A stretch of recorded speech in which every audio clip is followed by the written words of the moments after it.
പേര് മോനി ജോസഫ്. ഞാൻ വരുന്നത് കാഞ്ഞൂർ ഇടവകയിൽ നിന്നാണ്. എനിക്ക് മാതാവിൻ്റെ അടുത്ത് വന്നതുകൊണ്ട് കിട്ടിയ അനുഗ്രഹങ്ങളെക്കുറിച്ച് സാക്ഷ്യം പറയാനാണ് ഞാൻ നിൽക്കുന്നത്. ഞാൻ 2019-18 ആദ്യമായിട്ട് ഈ കൃപാസനത്തിലേക്ക് എൻ്റെ ചേച്ചി വഴി ഞാനിവിടെ എത്താൻ കാരണം. അത് കുടുംബത്തിലെ മദ്യപാനമെന്ന ഒരു ഇതിലാണ് കൂടുതൽ വിഷമങ്ങൾ ഞാൻ അനുഭവിച്ചത്. അതുകൊണ്ട് തന്നെ ചേച്ചി പറഞ്ഞതുകൊണ്ട് ചേച്ചിയുടെ കൂടെ വന്ന് എല്ലാ സ്ഥലത്തും ധ്യാനം കൂടുന്നത് പോലെ ഞാനും ആദ്യത്തെ ദിവസം ഇവിടെ വന്നു, ധ്യാനം കൂടി പോയി. പിന്നെ 7-ാം മാസത്തിൽ 18/6 ആദ്യമായിട്ട് വന്നത്. 25/7 ഞാൻ രണ്ടാമത്തെ ധ്യാനം കൂടാനായിട്ട് ഇവിടെ വന്നു.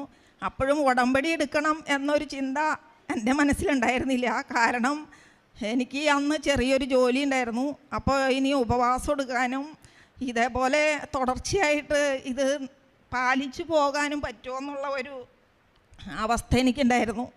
പക്ഷേ ഇവിടെ വന്ന് രണ്ടാമത്തെ ധ്യാനം കൂടി നിന്നപ്പോൾ തന്നെ എനിക്ക് അച്ഛൻ്റെ പ്രസംഗവും കാര്യങ്ങളും എല്ലാം കേട്ടപ്പോൾ ആദ്യം തന്നെ എൻ്റെ ഹാർട്ടിനെ ടച്ച് ചെയ്ത ഒരു വാക്ക്, അച്ഛൻ്റെ ഇത്രയും വർഷത്തെ പൗരോഹിത്യ ജീവിതത്തെക്കുറിച്ച് പറയുമ്പോൾ ഇപ്പോഴും എൻ്റെ മനസ്സും ശരീരവും എനിക്ക് ആകെ ഒരു വിറയൽ പോലെയാണ് ഇപ്പോഴും അനുഭവപ്പെടുന്നത്. അത് കേട്ടപ്പോൾ എൻ്റെ മനസ്സിൽ എനിക്ക് ചിന്തയുണ്ടായിരുന്നു, ഞാൻ ഇത്രയും നാളും ജീവിച്ചിട്ട് എന്തുകൊണ്ട് എനിക്ക് മാറാൻ പറ്റുന്നില്ല. ആ ഒരു ചിന്തയിൽ നിന്ന് ഞാൻ മാതാവിനോട് ഇവിടെ നിന്ന് കരഞ്ഞ് പ്രാർത്ഥിച്ചു, മാതാവ് എൻ്റെ കുടുംബത്തെയും എന്നെയും രക്ഷപ്പെടുത്തണമെന്ന്.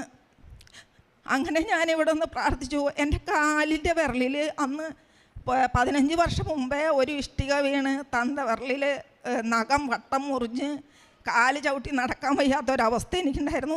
കുറച്ച് നടക്കുമ്പോൾ കാല് വിലക്കും, നടക്കാൻ ബുദ്ധിമുട്ട്, ചെരുപ്പിട്ടിട്ട് അധിക ദൂരം നടക്കാൻ വയ്യായിരുന്നു. അന്ന് ധ്യാനം കൂടി ഇവിടെ നിൽക്കുമ്പോൾ ആരാധന സമയത്ത് എനിക്ക് നടക്കണമെന്നൊരു തോന്നലുണ്ടായി. ഞാൻ അപ്പോൾ തന്നെ എഴുന്നേറ്റ് പുറത്തേക്ക് നടന്നു. വീണ്ടും അവിടെ ചെന്ന് കഴിഞ്ഞപ്പോൾ എനിക്ക് തോന്നാണ് അകത്തേക്ക് വീണ്ടും വരണമെന്ന്. ഞാൻ വീണ്ടും അകത്തേക്ക് വന്നു കഴിഞ്ഞ് അന്നത്തെ ധ്യാനം കൂടി ഞാനും ചേച്ചിയും കൂടി വീട്ടിലേക്ക് പോയി. വീട്ടിൽ ചെന്ന് കഴിഞ്ഞ് അന്ന് മുതൽ ഇന്ന് വരെ എൻ്റെ ആ കാലിൻ്റെ വേദന എനിക്ക് അനുഭവപ്പെട്ടിട്ടില്ല. പിന്നെ അടുത്തത് എൻ്റെ ഭർത്താവിൻ്റെ മദ്യപാനമായിരുന്നു. 38 വർഷമായിട്ട് മദ്യം കുടിച്ചുകൊണ്ടിരുന്നതാണ്. അതിൻ്റെ തിക്തഫലങ്ങളൊക്കെ ഒരുപാട് അനുഭവിച്ചിട്ടുണ്ട്. അതേപോലെയുള്ള ഒരുപാട് കുടുംബങ്ങൾ അനുഭവിക്കുന്നുണ്ട്. ഇന്ന് ഈ കൃപാസനത്തിൽ വന്ന് ലക്ഷക്കണക്കിന് ജനങ്ങളുടെ ഇത് മാറ്റം വന്നിട്ടുണ്ടെന്ന് എനിക്ക് കുറച്ച് വിശ്വാസമുണ്ട്. കടുകുമണിയോളം വിശ്വാസമുണ്ടെങ്കിൽ അത് ദൈവത്തിന് നിസ്സാരമായിട്ട് എടുത്തു മാറ്റാൻ കഴിയുമെന്ന്, അമ്മയ്ക്കും തിരുക്കുമാരനും എടുത്തു മാറ്റാൻ കഴിയുമെന്ന് ഞാൻ ഉറച്ചു വിശ്വസിക്കുന്നു. എൻ്റെ ഈ ഇത് കേൾക്കുന്ന എല്ലാവരും ഉറച്ചു വിശ്വസിക്കുക. ഇപ്പോൾ എൻ്റെ ഭർത്താവിൻ്റെ മദ്യപാനം തീർത്തും മാറി. അതുപോലെ എൻ്റെ കുടുംബത്തിന് അടുത്ത അനുഗ്രഹം മാതാവ് തന്നത് മകളുടെ വിവാഹമായിരുന്നു. അത് നടക്കണമെങ്കിൽ പൈസ ഒന്നും ഞങ്ങളുടെ കയ്യിലുണ്ടായിരുന്നില്ല. മാത്രമല്ല മകൾക്ക് മിലിറ്ററിയിൽ നേഴ്സായിട്ട് ജോലി കിട്ടിയിട്ട് ഉടനെ തന്നെയായിരുന്നു. ആകെ ഉള്ളത് ഞങ്ങൾ താമസിക്കുന്ന സ്ഥലവും വീടും വിൽക്കുക എന്ന ഒരു ഇത് മാത്രം ഞങ്ങളുടെ മുൻപിലുണ്ടായിരുന്നുള്ളൂ. പക്ഷേ മാതാവ് അന്ന് ജമ്മു കാശ്മീരാണ് മോൾക്ക് ജോലി ഉണ്ടായിരുന്നത്. മോൾ വരുമ്പോൾ ക്വാറൻറ്റൈൻ ചെയ്യാൻ വേണ്ടിയിട്ട് ഈ വീട്ടിൽ നിന്ന് മാറാൻ പറ്റാത്ത ഒരവസ്ഥയായിരുന്നു. ഭർത്താവിനത് വിൽക്കാനോ അവിടെ നിന്ന് മാറാനോ താല്പര്യം ഉണ്ടായില്ല. ഞാൻ മാതാവിൻ്റെ അടുത്ത് മുട്ടിപ്പായിട്ട് പ്രാർത്ഥിച്ചു. ഭർത്താവിന് ഉപ്പും തേനും ഭക്ഷണത്തിൽ ഞാൻ കൊടുക്കുമായിരുന്നു. പിന്നെ ആൾക്ക് മദ്യപാനം മാറ്റണമെന്നൊന്ന താല്പര്യം ഉണ്ടായിരുന്നു. പക്ഷെ മാറ്റാൻ പറ്റാത്തൊരവസ്ഥയിൽ നിന്നതാണ്. പക്ഷേ ഈ ഉപ്പും തേനും നേർച്ച വസ്തുക്കൾ ഞാൻ സ്ഥിരം ഉപയോഗിക്കുമായിരുന്നു.